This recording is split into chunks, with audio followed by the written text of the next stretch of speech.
Good day, everyone. I am Sir Roy, and for today, we're going to talk about the distribution of active volcanoes, major mountain belts. Ring of Fire. Did you ever wonder why the Philippines is usually visited or experiences an earthquake? It is because we are located in the Pacific Ring of Fire. It is a path along the Pacific Ocean characterized by active volcanoes and frequent earthquakes. The majority of the Earth's volcanoes and earthquakes takes place along the Ring of Fire. That is why our country is prone to earthquakes. Look at this particular picture. You would see the red one are the locations that are covered by the Pacific Ring of Fire. And on the other picture, you would see the red cones indicate the volcanoes that are located in the Ring of Fire. On the other hand, the orange one symbolizes the plate boundaries. When we talk about the plate boundaries, these are where two plates meet. In other references, you would see that Pacific Ring of Fire is also known as the Circum-Pacific Belt. What do you mean by the word or the acronym PHIVOX? This stands for Philippine Institute of Volcanology and Seismology. It is a service institute of the Department of Science and Technology or DOST that is principally mandated to mitigate disasters that may arise from volcanic eruptions, earthquakes, tsunami, and other related geotectonic phenomena.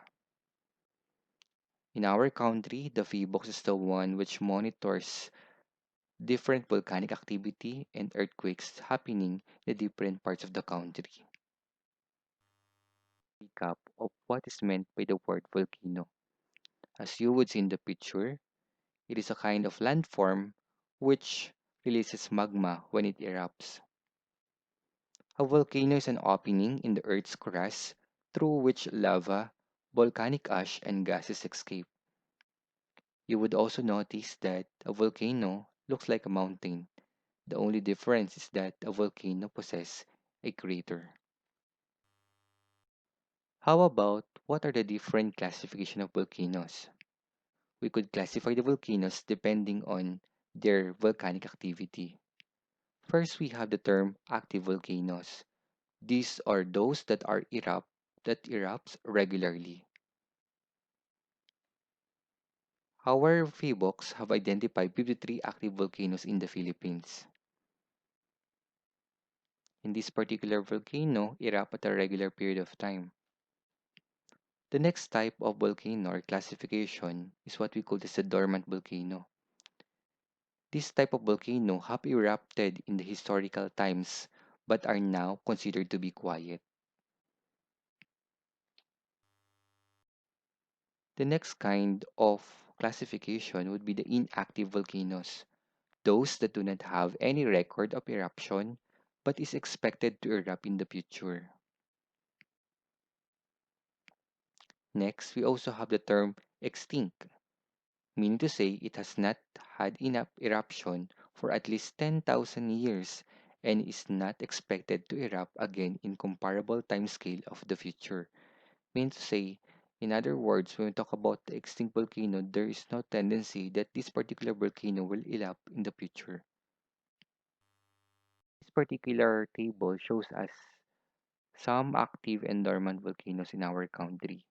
On the first column, you would see the name of the volcanoes. On the second column, you would see the coordinates. When we talk about the coordinates, we are referring to the location of the volcanoes. Here, you would notice that there are two particular directions. It shows the latitude and the longitude where you can find their location. And in the third column, you would find the location in terms of their provinces. We have Banahaw, which is located in Laguna, Quezon, in between them. We also have Mount Bulusan, found in Sorsogon. Camiguin de Babuyanes, found in Cagayan. We have Mount Hibok-Hibok, found in Camiguin. Mount Iraya, found in Batanes. Mount Iriga, found in Camarines Sur, Mount Canlaon, found in Negros Occidental Oriental, Mount Makaturing, which is found in Lanao del Sur, Mount Matumtum, found in South Cotabato, Mount Mayon, one of the famous volcano here in the Philippines, found in Legazpi Albay, Mount Pinatubo in Zambales Tarlac, Pampanga, and Mount Taal, which is located in Batangas. I would like to show you the different picture of the most active volcanoes in the Philippines. They are also considered as one of the they are also considered as the group of volcanoes which are very famous. The first picture shows Mount Taal. This is located in Batangas. As you would see that it is a form of a crater lake, or it has a crater lake. The second picture shows Mount Pinatubo. As you can see in the picture, you would be able to read the caption, "A beautiful disaster." This particular volcano has a larger crater compared to Mount Taal because its crater already collapsed. However, it creates a beautiful scenery. And the last example of active volcanoes in the Philippines would be Mount Mayon. Mount Mayon is very famous in the Philippines because of its perfect cone shape, which belongs to the stratovolcano type of classification. How are those three volcanoes similar with one another? Because they're all formed through plate tectonics. When we talk about plate tectonics, it states that the Earth's outer shell is divided into several plates. Those plates glide over the mantle, the the rocky inner layer above the core. The plates act like a hard and rigid shell compared to Earth's mantle. Mean to say, the plates are said to be harder compared to the mantle. And this strong outer layer is now called as the lithosphere, or the solid layer of the Earth. In relation to Pacific Ring of Fire and volcanoes, they usually cause earthquake. But what is an earthquake? Again, it refers to any sudden shaking of the ground caused by the passage of seismic waves through earth rocks. When we talk about the seismic waves, we are referring to the earthquake waves. Look at the picture. You would notice the parts of an earthquake. Below, you would see the term focus. When we talk about the focus, it is the origin of the earthquake. In other references, you would find the word hypocenter. Next, on the surface, you would see the term epicenter. The epicenter is the first crack on the surface of the ground which is brought by the earthquake. There are two major classifications of earthquake. Could either be volcanic earthquake or what we call the tectonic earthquake. When we talk about volcanic earthquake, we are referring to the earthquake caused by volcanic eruption.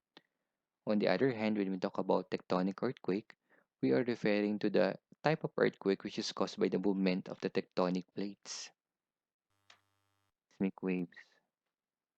So these are waves of energy caused by sudden breaking of rock within the earth or an explosion. When the rock breaks, it would create small waves that could be amplified.